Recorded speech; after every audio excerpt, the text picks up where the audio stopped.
ताज्या बातम्यांसाठी पाहत रहा तीचा सागर न्यूज। गुलाबाने सजलेला बेड, गळ्यात मंगळसूत्र, भांगेत रक्त। नागपूरच्या हॉटेलमध्ये मध्यरात्री थरार 302 रूम मधला प्रकार पाहून पोलीसही हादरले। नागपूरमधील मनीष नगर भागात मंगळवारी रात्री एका हॉटेलमध्ये अवघ्या 28 वर्षाच्या तरुणीचा चाकूने भोसकून खून करण्यात आला। बेडवर गुलाबाच्या पाकळ्या, फुग्यांनी सजवलेली खोली, गळ्यात मंगळसूत्र आणि भांगेत सिंदूरऐवजी रक्ताचा टिळा।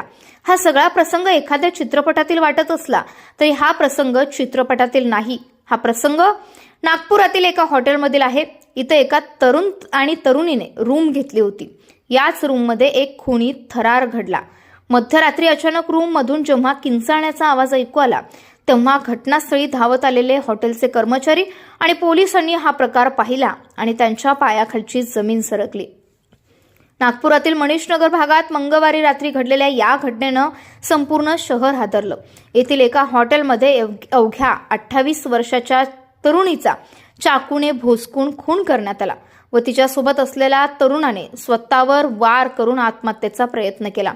मनीषनगरमधील अजित बेकरीच्या पाठीमागे असलेल्या एका हॉटेलमध्ये मंगळवारी शिवानी राजानंद गजभिये वय 28 आणि किरण संजय आत्राम यांनी रूम क्रमांक 302 भाड्याने घेतली होती। दोघेही भारतीय रेल्वेत कार्यरत होते। रात्री 9:30च्या सुमारास अचानक त्या खोलीतून तरुणीच्या ओरडण्याचा, किंचाळण्याचा तीव्र आवाज आला। हॉटेल कर्मचाऱ्यांनी तात्काळ त्या खोलीकडे धाव घेतली। दरवाजा उघडून आत पाहताच उपस्थितांच्या पायाखालची जमीन सरकली। शिवानी रक्ताच्या थारोळ्यात निपचिप पडली होती, पण तिच्या शेजारीच किरण ही गंभीर जखमी अवस्थेत तडफडत होता। या घटनेची माहिती मिळताच बेलत्रोडी पोलिसांनी घटनास्थळी धाव घेऊन दोघांनाही तातडीने रुग्णालयात हलवले। मात्र डॉक्टरांनी शिवानीला मृत घोषित केले। तिच्या शरीरावर चाकूने सपासप वार करण्यात आले होते। किरणची प्रकृती अत्यंत चिंताजनक असून त्याच्यावरती उपचार सुरू आहेत। या संपूर्ण घटनेत एका गोष्टीने पोलिसांचे लक्ष वेधून घेतलं। ज्या खोलीत हा प्रकार घडला तेथील बेड गुलाबाच्या पाकळ्या आणि फुग्यांनी सजवण्यात आला होता।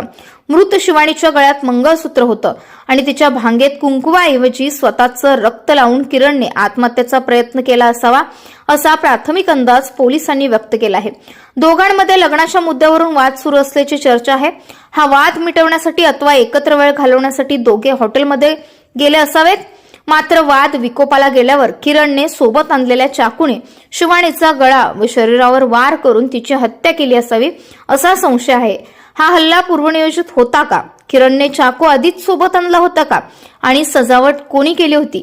या सर्व प्रश्नांची उत्तरे शोधण्यासाठी बेलतरोडी पोलीस सीसीटीव्ही फुटेज आणि फॉरेन्सिक पुराव्यांची तपासणी करत आहेत। या रक्तरंजित घटनेमुळे परिसरात प्रचंड खळबळ उडाली आहे। आता नेमकं काय समोर येतंय हे जाणून घेण्यासाठी पाहत रहा तीचा जागर न्यूज।